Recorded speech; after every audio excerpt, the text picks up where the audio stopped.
மனிதாபிமானம், அரசியல் அறம், மாண்பு இதெல்லாம் எதுவுமே இல்லாமல் வெறும் பேச்சில் மட்டுமே பேசிக்கிட்டு அரசியல் ஆதாயம் தேடுற ஆட்டத்தை ஆடத் தொடங்கிவிட்டார் முதல்வர் அவர்கள்.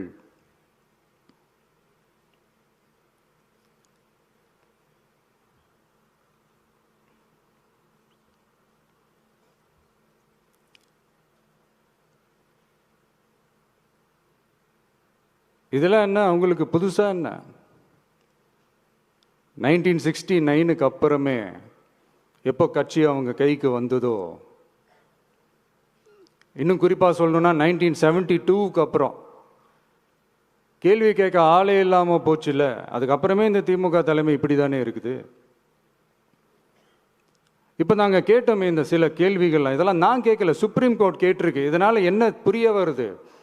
இந்த கவர்மெண்ட் நடத்துகிற அந்த விசாரணை மேலே சந்தேகம் ஏற்படுதுன்னா அதுக்கு என்ன அர்த்தம்? உங்கள் மேலே நம்பிக்கை இல்லைன்னு அர்த்தம்.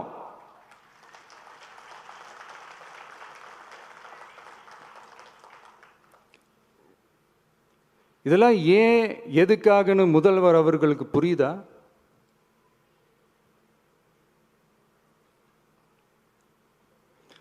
சுப்ரீம் கோர்ட் சொன்னதோட மட்டும் இல்லை, நிஜத்திலும் இன்னைக்கு மக்களுக்கு இந்த கவர்மெண்ட் மேலே இருக்கிற நம்பிக்கை மொத்தமாக மண்ணுக்குள் புதைந்து விட்டது. இதுவாவது முதல்வர் அவர்களுக்கு புரியுதா? புரியலனா 2026 தேர்தலில் இந்த திமுக தலைமைக்கு மக்கள் இன்னும் ஆழமா அழுத்தமா புரிய வைப்பாங்க.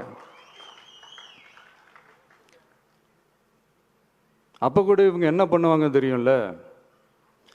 5 வருஷத்துக்கு ஒரு வாட்டி பழக்க தோஷத்தில் ஒரு அறிக்கை ஒன்று வெளியிடுவாங்களே, மக்கள் தீர்ப்புக்கு தலை வணங்குகிறோம் அப்படின்ட்டு அந்த அறிக்கையை வெளியிட்டுட்டு இப்போ அறிவாலயத்தில் போய் ஓடி ஒளிஞ்சுப்பாங்க. இப்போவே ரெடி பண்ணி வச்சுக்கோங்க அந்த அறிக்கையை. எப்படி? மக்கள் தீர்ப்புக்கு தலை வணங்குகிறோம்.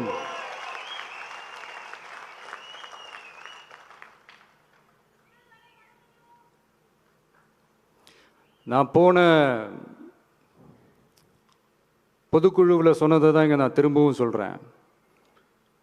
இயற்கையும் இறைவனும் நம் தமிழக சொந்தங்களின் வடிவில் மாபெரும் மக்கள் சக்தியை நம்ம கூடவே நிற்கும் போது எம் மக்களுக்கான அரசியலை தடுப்பவர் எவர்? அதனால் தோழர்களே, நமக்கு வந்திருக்கிற இந்த இடையூறு வெறும் டெம்பரவரி மட்டும்தான். எல்லாத்தையும் தகர்த்தெறிவோம், மக்களோட கை கோர்த்து நிற்போம், மக்களோட களத்தில் போய் நிற்போம். நம்ம பயணத்தில் தடம் மாறவே மாட்டோம். இப்பவும் சொல்றேன்,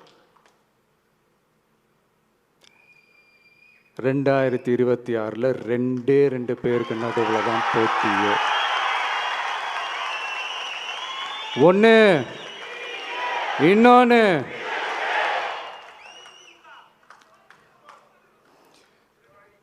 இந்த போட்டி இன்னும் ஸ்ட்ராங்கா மாறப்போகுது. 100% வெற்றி நமக்கு.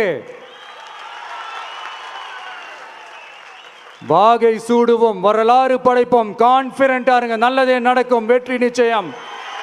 மீண்டும் சந்திக்கும் வரை நன்றி, வணக்கம்.